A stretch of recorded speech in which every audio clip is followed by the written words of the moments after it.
Hello, we eat a lot of butternut squash, and today I'm going to show you how to use this butternut squash and make an arrangement, kind of like a vase of flowers out of this squash. I'm still going to use the squash. It's going to get turned into a stir fry or a salad or something later, but anyway, we're going to turn this baby into a centerpiece. All right. Okay, to start with, you got to remove the top and the bottom.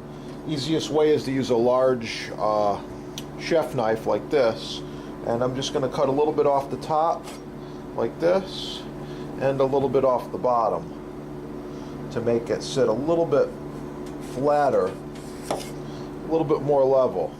That's good. Okay, and once you've got it the way you want it, then we're going to use some garnishing tools here.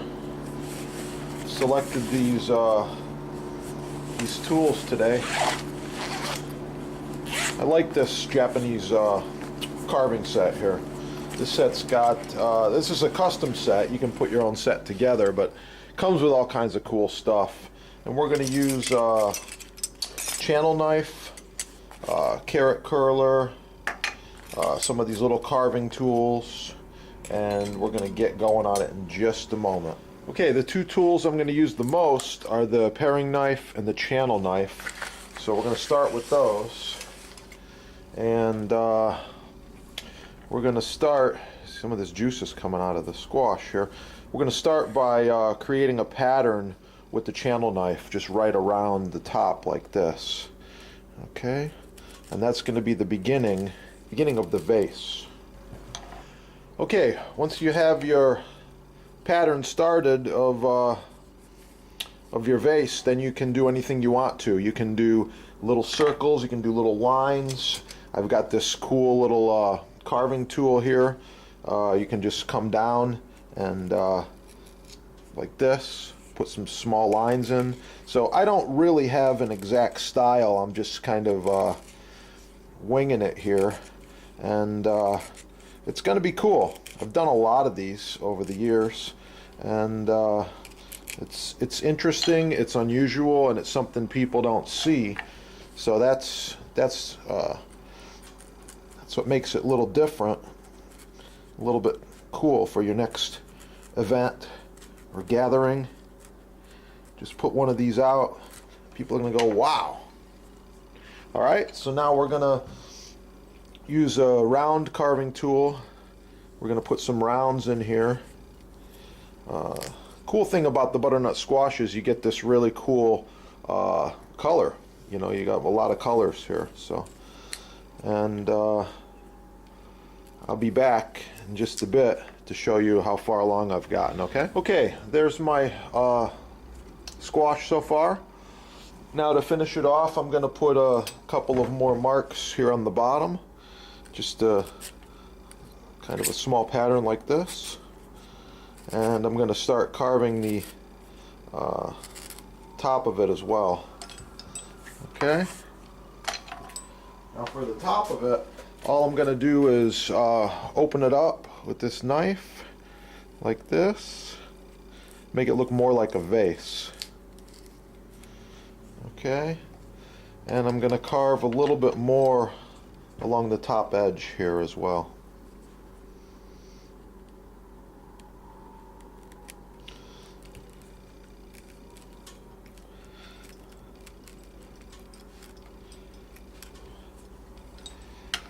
Okay, there we go. It's kind of cool. Now we're going to use some of these bamboo skewers. I'm going to cut them a little bit smaller. They're a little bit large, and you're going to cut them so that they're the right height to stick out of your vase. I think I want to open this up a little bit more.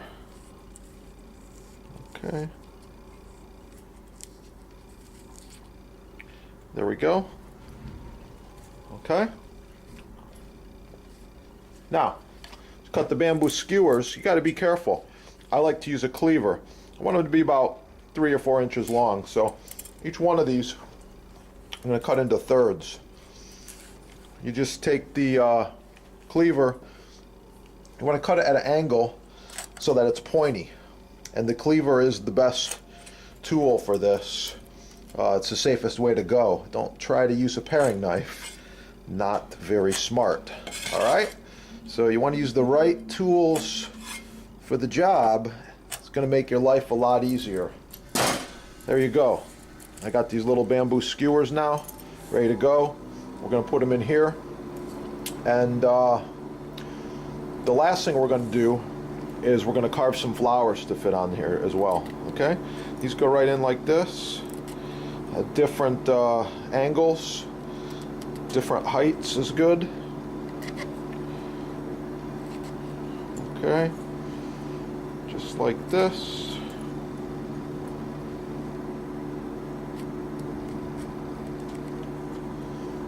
Okay. Alright. And now we're going to put some green onions over them. Green onions should be cut to the approximate length of the skewers. So I'm just going to use a paring knife, trim these babies down about like this.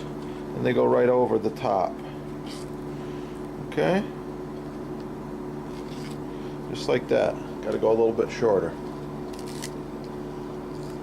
Alright? You want the skewer to stick out just a little bit. Okay, now I'm going to use the carrot to make some flowers as well as some cherry tomatoes. The carrot flowers are not that hard. You just kind of go around and around with a paring knife and you create a flower. A little bit of practice, you'll be making some wicked cool flowers, really nice. There you go, there's my first flower. Alright, that goes right on here. That's it.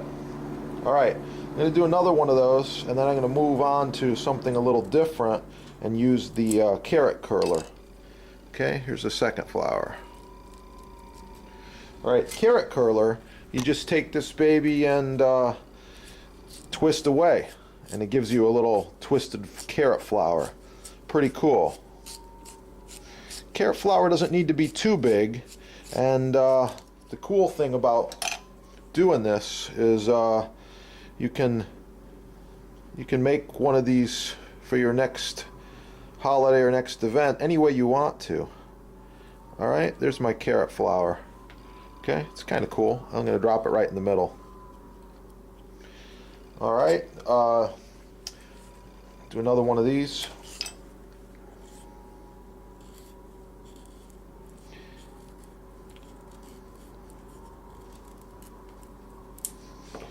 Okay, it's going to go on here.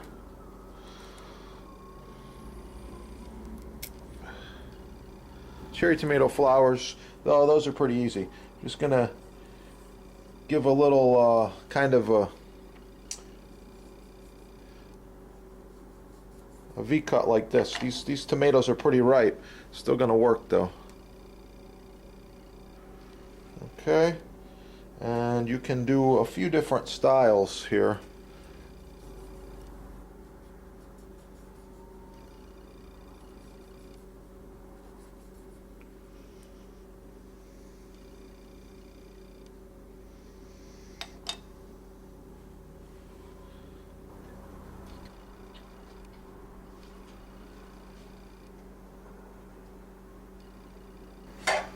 Okay, here's the finished butternut squash vase full of flowers. I think you like it, and you're gonna have to make one yourself now. So check it out, and all the carving tools are in stock at your sponsor, chefdepot.com. Have a great day.